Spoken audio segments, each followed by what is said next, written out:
So guys, sagutin natin to, no? Sabi niya, pwede po bang online mag-apply kasi nasa Taiwan daw kasi siya, gusto niya daw mag-Europe.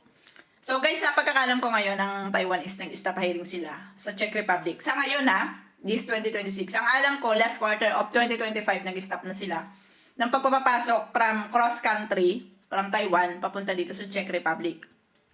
Pero, merong mga ibang part ng Europe na kumukuha sa Taiwan. Halimbawa, Slovakia, sa Poland, tsaka sa Hungary. So, mag-check na lang kayo kung ano yung agency na pwede nyo pag-applyan kung ang plan nyo naman is magpunta ng Europe. Pero kung ang plan nyo is magpunta ng Czech Republic, stop po ang kuha nila ngayon from Taiwan to Czech Republic na cross-country ng mga Pinoy. So, stop po siya sa ngayon.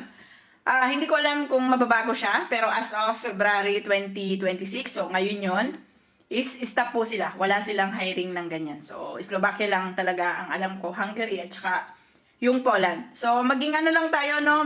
Try nyo rin, maghanap din kayo. Pero, alam ko talaga wala eh. Wala siya ngayon.